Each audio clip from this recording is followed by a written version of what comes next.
Hello, friends, and welcome to the show, Your Real Estate Today. I'm Paul Jameson, your host, and as you all know, I own the Jameson family of companies. That's Jameson Realty, Jameson Property Management, and Jameson Property Investments. Jameson Realty works with buyers and sellers. Jameson Property Management, we manage homes and rental investments for individual investors. And Jameson Property Investments, if you're interested in investing in real estate, that is what is there, as well as our book, which is Opportunity is Knocking, which is available to you. If you're interested in investing in real estate, you can reach out or go to pauljameson.com or Amazon Prime and order the book. If you go to pauljameson.com, the book comes signed directly to you from me. All right. I've got Sandy Dickinson on the line with Cross Country Mortgage. She'll be doing our mortgage update in just a moment. Hey, Sandy. Hey, Paul. I got back what I dished out, didn't I? Yep. Well, we've all been talking beforehand, so it's like, I'm saying hey for the second time today. I also got TJ on the board with me today, the famous TJ, who is also the host and food critic on Tuesdays and Thursdays, along with Mark Garrison, and funniest show around. 6:30, right, TJ? Tuesdays, Thursdays. Yep. Fun stuff. And I tend to bring in culinary things for them to try. So far, I have not brought in anything that has made them throw up, so I do not get on their naughty list. Yes. And I do not have a food rating score, cleanliness score. Right. Yeah. I heard the other day, I don't know how these people are still in business, some of these people. Do you? It's bad. Some of it's really bad. Like they're like putting stuff where food is prepared and just like, ugh. People are gross. I'm saying. Okay. Yeah. I digress. That's not about real estate, but yeah. I just have to comment. Anyway. All right. So what did I learn this week? Well, this was a full week, and unfortunately, and fortunately, I have Preston Sandlin with Home Inspection Carolina coming on with me after the first segment.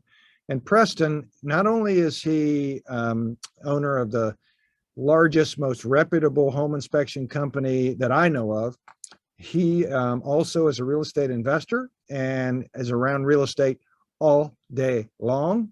And he's probably going to have a field day with my subject.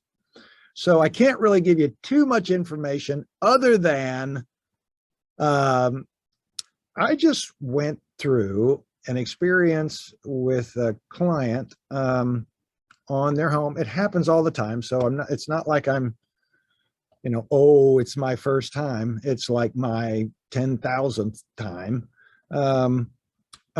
where we put a home on the market. And we had multiple offers. Oh, surprise, surprise. We had a lot of them. So much so I had a spreadsheet. So I learned some things every time I do this. And I just need to tell you, COVID did some very interesting things. And Preston is going to be around when I talk about a lot of these things. And I can't speak for your industry, Sandy, or yours, Preston. But COVID took the real estate profession and put it online. Back when I got my license, we sat in a room on the weekends for I can't remember how many months, because back then you were a salesperson first. The room was taught by Bill Gallagher, one of my dear friends, and I kind of look back and envision it kind of like the days when I was in high school, where there was like no AC in the room and it was hot and you had to walk uphill both ways to get to the classroom. And I had all my socks had holes in them and my clothes were hand-me-downs, and I had only one number 2 pencil. Whatever the case and scenario it is. Sandy's laughing at me, of course. So, which is nothing new. So we sat there and we sweated out. And you got your salesperson's license, and then you had to try to find somebody where you could hang your license. And then you went back to broker class, and you had to get your broker's license, right? Yeah. And it was a pain, right? Then we wanted to be a broker in charge. You had to have enough experience to do that. And then, you know, go sit in Cindy Chandler's class. You know, oh man, it's just a lot. So anyway, nothing wrong with Cindy Chandler, like her, but it was a long class. Sorry, Cindy, it still was long. Anyway, now you can do it online. And you can do it at night. You can do it in your underpants. You can do it whenever you want to do it. And you can get your real estate license. Now, I don't know if you can get your mortgage license that way now, Sandy. Can you? Yes, you can. I think you have to go to take the test in person, but the class is now online. So what's interesting about all this is during the COVID, we had a lot of people that got their real estate license. Now, the industry is open and welcome. And the North Carolina test, I'm licensed in North and South Carolina, but the North Carolina test is hard. So if you have a language issue, more than likely you're not going to pass it. And it's just plumb hard. So now we have a lot of people who have their real estate license in a market that is under that, not undervalued, but there's no inventory and they have no clue what they're doing. That was evident this week again when my listing was on the market. Let me give you an example. When you know that I am in multiple offer and I have a spreadsheet, because I'm not going to divulge how many offers or anything about those offers. When you make an offer on behalf of your client, not only do you have to fill in the seller's name on the contract, which is important, you kind of got to make an offer that makes sense. You don't make an offer $50,000 below asking price and offer $250 as a non-refundable deposit. You have just wasted everyone's time. So today's show, along with Preston, along with the different things he's going to talk about around his 10 most common defects, will be, and not my most common defects, a home's most common defects, my list is much longer, is that we're going to talk about what we learned in that multiple offer situation. And Preston, you will have fun, my friend. But in the meantime, Sandy's going to have fun because she's going to give the mortgage update. Okay, well, it's kind of a quiet time right now. Rates have trickled up just a tad over the last week, but not significant. The Fed is now meeting in Jackson Hole virtually, and they're going to talk about inflation and tapering. And I did go back and kind of look at the history of like in the 1960s and 70s. Wait a minute, Sandy, how do they meet virtually in Jackson Hole? There must be one person in Jackson Hole monitoring the Zoom. Okay. I was just curious because to me, do they all like each get a room in Jackson Hole and then talk to each other on the computer and then see each other at the bar after? It's very tricky. Very okay, governmentally tricky. I was just checking. Okay, go ahead. Sorry, didn't mean to interrupt, but I wanted to make sure I clarified. Okay. But back in Truman and Nixon and Jimmy Carter days, there was a lot of initiation of social programs, and there was a lot of inflation, and they were talking about raising minimum wage and infusing a lot of money into the economy. And it kind of feels the same way right now. So the government is saying, or Chairman Powell is saying that it's transitory. Well, transitory means not permanent. It probably wasn't permanent back then either, but it sure did hurt. So they're saying 5% isn't a horrible inflation with having to reopen the economy. But I just have fears around some of the government policies and the money that they're spending, that it looks a lot like what happened back then. So right now, rates are pretty steady. They're probably going to have to raise them at some point. They're saying now 2023. I think it might be sooner.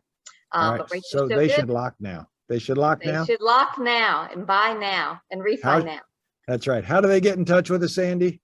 704-577-0144.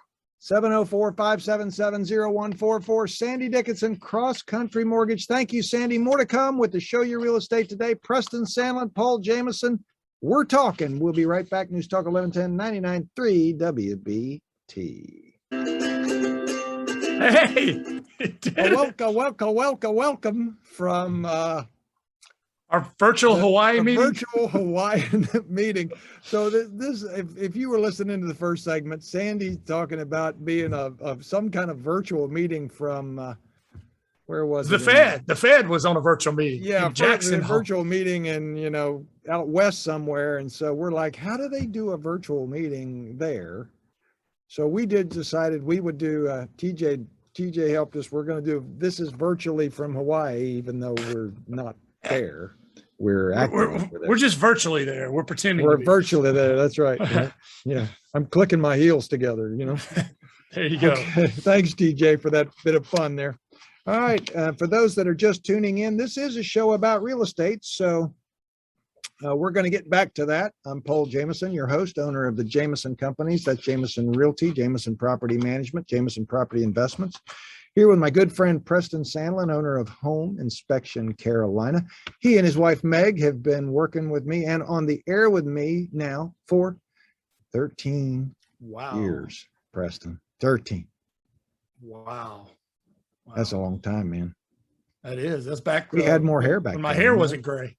Yeah, absolutely. So we're going to talk today about Preston's 10 most common home defects. But we're going to intersperse that with, as I teased in the first part of the show, about, this past weekend, of course, the home went under contract. We had a multiple offer situation on a home. Again, happens to us all the time. But there's some things as a seller and a buyer we're going to talk to you about. Whether we're your agent or we're not your agent should be communicating with you about these things. And, a couple of the things, although they are somewhat common sense, Preston, you'd think that those that have experience, and the reason I talked about the real estate school stuff is you need to work with somebody that has experience in dealing with this market. Now, Absolutely. my pen just fell apart. I have been in this market a long time. And when I first started in the business, I leaned on some people to help me so that I could learn. So everybody's new, even like new home inspectors, right? You Right. put them with somebody that has experience so they can learn what to do, what to say, how to react, how to stay out of jail. Shorten their learning them, curve too. Shorten their Train learning them, you do those things. So if you've got a new agent that you're working with, everybody's got new at one point, right? curve. Right. It's what they're doing that gives that level of comfort. Like, for example, you see out there a lot of listings coming on the market that are coming soon. Coming soon means it's coming soon. That means you can't see it. You can't look at it. You can't get in it. You cannot show it until it's no longer what's called coming soon. But coming soon gives you the chance to go, that's something I really want to take a look at. And in some cases, that's something I really want to put an offer in on, even though I can't see it, which we'll talk about that in a minute. But coming soon has been this new thing we didn't used to have before to allow people's palates to be sensitized for what is to come. Right, Preston? Isn't that a good way to say it? Yeah, like sorbet. Yeah, it's like the appetizer that has no value because you can't get in it, right? But sometimes agents will put the maximum amount of days for coming soon is 21 days. So they'll put that sucker out there for 21 days with one picture of the front. That kind of delayed gratification is not good for your listing. Not at all. It's like anything. If you're going to do this and you want to create a buzz about your listing, you do it 1 or 2 days prior to putting it on the market. If you put it out there too long, that delayed gratification will hurt your listing, right? Yeah. Now, there are times where people will write offers on coming soon listings. I have done it before for investment property, but I tell you, when I do it, I know for a fact, I know what I'm doing. And I'm weighing out my risks in that offer. But for the most part, like this weekend, when I've got 12 offers and I did have multiple offer prior to it being shown, we're not going to accept an offer for something like that, a primary residence, which is what it was going to be, without them actually being able to step foot into the house. It just doesn't make any sense, Preston, for us to do that. Hey, TJ, I don't know where I'm on the clock. 4 minutes. I have 4 minutes to go. Okay. All right. So just FYI, the coming soon is good, but I would not do it any longer. And if you're going to do coming soon, do it on like a Thursday or a Friday, and then open up the listing on a Saturday at 1 o'clock. That's the proper way to do it. Allow people to schedule their world around it so that they can come to your open house and see it and have the ability to get through the house on a relatively, not first thing in the morning, because, they got to take their dad or their mom to Bojangles for a biscuit in the morning, first thing, and they can't get there. Or they've got to get their kids off to school, or they got to feed the dog. Give them a chance in the early afternoon to get there. Don't you think, Preston, it makes sense to think about behavior of buyers to get the most people through it initially you can? Yeah, condense it. And I think it plays well. It's interesting in your business and in my business, people want us when they're not working. So if we think about that psychology, don't you want to have your house first available when people typically aren't working? Absolutely. Yes, absolutely. Sometimes you can release it after 6 o'clock at night, but typically that's a 2.5 hour window. Otherwise, you're going into a dark house. That's not smart. So you clicked away a full day on the market for 2.5 hours. I like Saturday at 1 o'clock. Some people like Saturday at 11 o'clock. That's when they quit serving breakfast at McDonald's. So that, that 10:30 to 11, they have a chance to get there, We think about it around food, right? And can call you and have you, even if they're not selling or buying, have you come out and go places and check out houses. And it should happen on a, every year or two, have somebody come, because I don't go in the crawl space of my house. I'm not climbing up in there. I'm not looking at the subfloor. I'm not looking at all these things that you guys look at. It's good to know. It's just like going to the doctor for a physical, right? Keeping things in check to make sure you head things off on that spread of maintenance versus the oh my. Welcome back to Show Your Real Estate Today. Paul Jameson, your host. And we're glad you're spending Saturday with us because we're talking real estate. We love to do it here with Preston Sandlin with Home Inspection Carolina. And as you all know, every week I do this, I play my guitar for you and I'm getting better. Sometimes it sounds like a recording. I'm getting so good. Yay. All right. So in the beginning of the show, Preston, I was talking a little bit about ways that I had a multiple offer situation and talked a little bit about experience, and then talked about the coming soon. and talked about when to put the house on the market, and also an encouragement to sellers when your house is in an open house weekend and it's gone out on a Saturday and it's going to be new to the market. Go out of town. Take the dog, take the cats, take the gerbils, take the snakes, take your fish. Go, yeah, go, your iguanas. Go out of town, and in one case, monkey.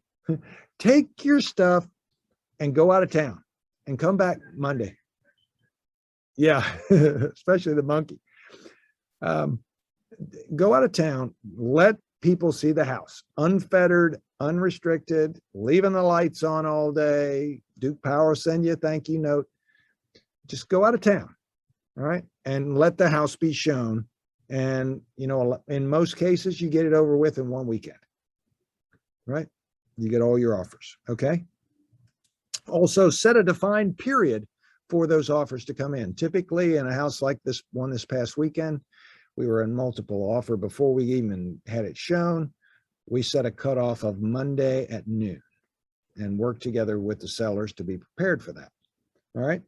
The other thing is, as an agent, don't forget to market the property. Don't forget to market the property. And don't forget to market the property. A sign in your yard with a high school picture on it is not marketing the property. Okay? Please? Okay. I'm not going to go into that any farther. Yeah. Your hair seems much bluer. Okay. All right. So the next thing is, and this is me talking to you sellers and you buyers, communicate like crazy. Okay. If you've got a listing out there and your sellers are out of town and it's getting showings, you got to pick up the phone and you got to communicate like crazy. If you've got that buyer, call that listing agent, get your answers. Don't put it off. Get your answers. Talk. Communicate. Because if you do that well up front and you get the answers you need and you try to consolidate those answers and you are very concise and your offer is communicated well, then that's a signal to the seller that you're going to have a good, solid transaction. And then do the work. Preston, this is going to include you. Preston, participation is needed here. Do the work. Call the agents and let them know you have the offer. Read through the offers. Create a summary for the seller. You call the lenders. You verify the funds. And the drum roll, Preston Sandlin, I ask, who is the home inspector that you will be using? No. You're not going down the right path. Let me help. Okay. It matters who the home inspector is as a result of the transaction. There are many people in your industry, just like mine, that do not know what the heck they're doing. And they can ruin a transaction that shouldn't be ruined. We have people on our naughty list, Preston. And I'm not talking bad about your industry. I'm talking bad about relationships. There's people on the realtor naughty list, right? But I need to know who the inspector is so that I've done hundreds and hundreds of home sales on both sides. And I have tons and tons of experience with people in your industry. Now, when it says it's Preston's company, that's easy. I got this. Yeah, okay, good. But there are others that I don't want them coming and inspecting my seller's house because I know it's going to turn out bad. And I just don't want to go through it. And so I tell my sellers, I want you to know, here's experience that I've had, and it can affect the offer, just like the lender, right? Right. And a lot of times, Preston, on the seller side, you'll do what is called a pre-inspection for my seller. So I can go, they've looked at it. The house is delicious. So make your offer. Perfect. That is exactly right. That's perfect. So if you're a buyer, you've got the walk and talk, right? It's not a home inspection, but it's, you know, it's a sense of comfort that comes with higher due diligence, or the seller does a pre-inspection, which you just lay out on the table and go, hey, this home's ready to go. Do your own inspection, but we've been there. Yeah, because these days I see due diligences even up to 6 figures. And I have too. And I mean, you gotta, if you want to win, sometimes that's what you got to do. So last, yeah. So last, to wrap up this subject, one of the other things that is to make sure when you're going through the offers, you don't just kind of look at the summary email they send. You actually go through the offer, because there may be things in there that they don't actually divulge in the body of the email. Like, oh, they got to sell a house. It's a contingency. Oh, they're only putting 5% down. Oh, they're using down payment assistance. Oh, there's something about the offer in there. They asked for a piece of personal property they didn't happen to call out. So the bottom line, lastly, more money isn't always better. More money isn't always better. And even though they say they don't care about the appraisal, they lie. Even though they know that they're asking over asking price, you want to make sure they have the cash to cover that difference, right, Preston? 704-542-6575. Preston Sandlin and Home Inspection Carolina, fantastic company. Love working with them. They're the only ones I work with. And I'm Paul Jameson. You can always reach us at 846-DONE, 846-3663, or on the web at myjamesonhomes.com. Enjoy the rest of your Saturday. Thanks for spending it with us. We'll talk to you next week. The show, Your Real Estate Today, you're on News Talk 1110, 99.3 WBT.